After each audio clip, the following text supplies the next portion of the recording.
Welcome back to Maira YouTube channel. కాకరకాయతో చాలా recipes చేసి ఉంటారు. నేను చేసే రెసిపీ ఒకసారి ట్రై చేయండి. ఏం లేదు, కాకరకాయ పకోడా అనమాట.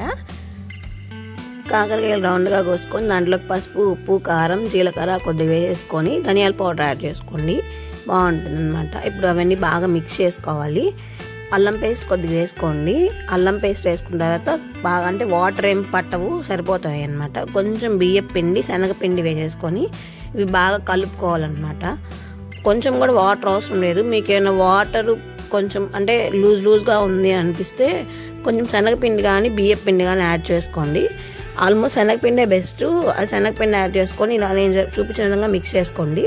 అంటే నాకు కొంచెం అంటే నేను నిమ్మరసం యాడ్ చేశాను.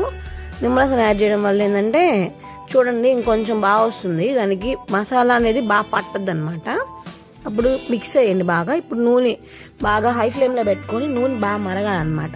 మరిగినప్పుడు ఇలా ఒక్కొక్కటిగా వేసేసుకోండి. అంటే దూరంగా వేయండి, అవి అతుక్కుంటాయి. ఇట్లా చూసారు కదా, సపరేట్ అయిపోయాయి అనమాట. నేను ఇంకో వాయి కూడా వేసి చూపిస్తాను. ఒకసారి ఇలా ట్రై చేయండి, ఎలా వచ్చిందో కామెంట్ చేయండి. అలాగే మరిన్ని వీడియోస్ కోసం మా ఛానల్ సబ్స్క్రైబ్ చేయడం మర్చిపోకండి. ఇలాగే మంచి మంచి వీడియోస్ వస్తాయి. కాకరకాయ తిని బోర్ కొడితే ఎప్పుడైనా ఇలాగ స్నాక్ ఐటెంలా చేసుకోవడం మర్చిపోకండి.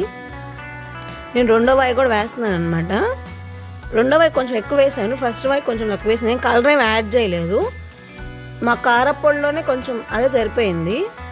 అందరూ అనుకుంటారు కదా కలర్ యాడ్ చేస్తే బాగా వస్తుంది. మేము కలర్ ఏమి యాడ్ చేయలేదండి. చూడండి ఎంత బాగా వస్తున్నాయో, చూసారు కదా. అంటే ఈ సెకండ్ వాయి అనమాట.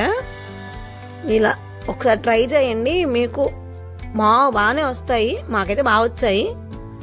నేను చెప్పిన కొలతల్లో వేసుకొని ఒకసారి ట్రై చేయడం మర్చిపోకండి. లాస్ట్లో కొంచెం కరివేపాకు వేసుకున్నాను. వేసుకొని దీని ఆనియన్స్తో కానీ లెమన్ ఆనియన్స్ అలా వేసుకొని తినండి, బాగుంటుంది.